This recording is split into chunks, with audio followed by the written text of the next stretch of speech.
Seria esta a grande mancha da carreira vitoriosa e honrada do grande Tele Santana? Ou ele, os jogadores e o próprio time foram vítimas de um regulamento maluco no Campeonato Gaúcho de 1978? O fato é que ele escalou o time para perder uma partida. Vamos tentar entender por quê. O Notícias Esquecida traz este fato para você, pouco comentado nas mesas redondas de futebol. O Grêmio buscava o bicampeonato, já que tinha sido campeão em 1977, quebrando a série de 8 títulos seguidos do Internacional. Naquele jogo, vitória de 1-0, gol de André Catimba, que se espatifou todo no chão na hora da comemoração.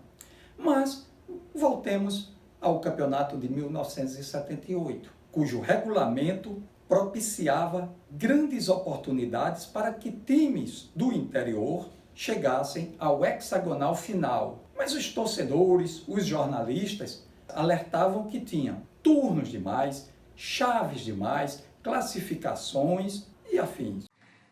Calma, que você vai entender. Olho aí na tela que eu vou te explicar. É que o Campeonato Gaúcho de 1978 teve 20 clubes disputando o título e um regulamento para lá de maluco, que permitia um absurdo, que uma equipe pudesse perder para ser beneficiada.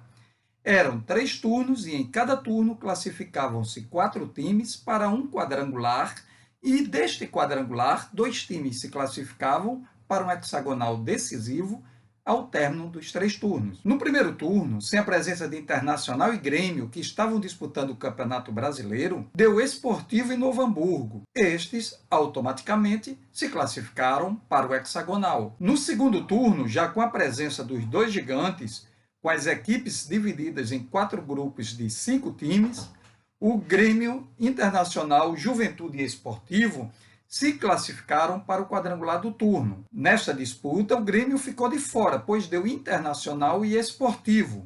Mas como o Esportivo já estava classificado para o hexagonal desde o primeiro turno, a vaga dele ficou para o Juventude, já que o regulamento permitia que um clube melhor colocado herdasse a vaga de quem já tivesse classificado.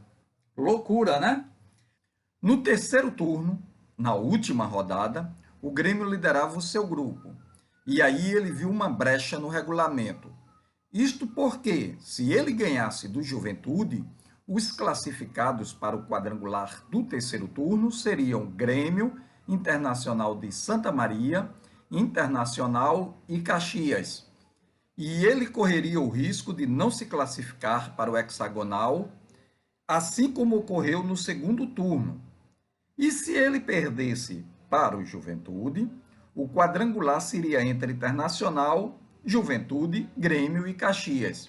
E, nesse caso, independente do resultado, ele e Caxias herdariam as vagas, pois Internacional e Juventude já estavam classificados para o hexagonal. Por isto, ele optou por perder o jogo. E sequer foi preciso ter a disputa do quadrangular do terceiro turno, já que não serviria para nada. Então, com Grêmio e Caxias garantindo as 2 últimas vagas, os 6 clubes partiram para o hexagonal.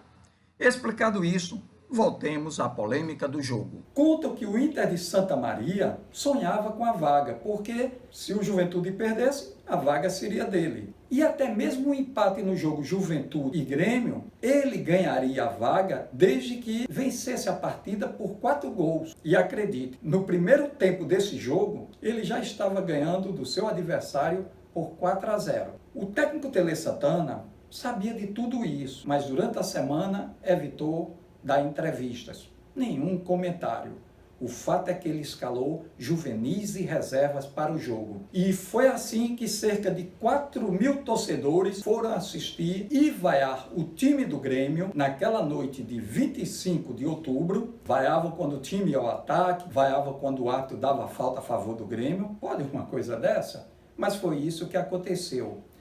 Nas muitas histórias que contam sobre o jogo, dizem que um jovem zagueiro estava cortando todas as bolas, indo em todas as disputas.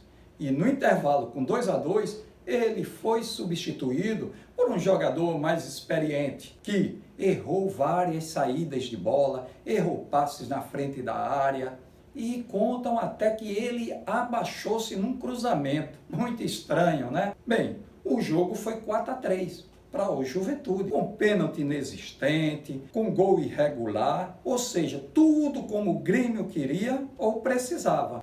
Os jogadores do Grêmio, cientes do papelão que fizeram, ao término do jogo, se abraçaram e foram até o alambrado se desculpar com a torcida. Já os jogadores do Juventude, também cientes, foram mais duros. Disseram, nós não merecíamos isto. Nenhum jogador é para disputar uma partida assim, afirmou o jovem Kaká. Já o presidente do Grêmio, o senhor Hélio Dourado, assumiu o erro e culpou o regulamento. Disse ele, fizemos isso sim, para depois não sermos taxados de trouxas ou de otário. Após o jogo, também dizem que o presidente do Grêmio ligou para o presidente do Inter de Santa Maria e até propôs, olha, querendo mudar o regulamento, que fosse uma octagonal para que o Inter de Santa Maria também participasse. Mas a resposta foi muito dura, disse o presidente do Internacional de Santa Maria. Nunca imaginei que o Grêmio se rebaixasse tanto. Esse episódio ficou conhecido nacionalmente quando foi chamado pela revista Placar como a noite em que o futebol morreu, e pelos jornais gaúchos como a rodada da vergonha, já que outros jogos também nesta rodada estiveram sob suspeitas. Bem, esta manobra em nada adiantou.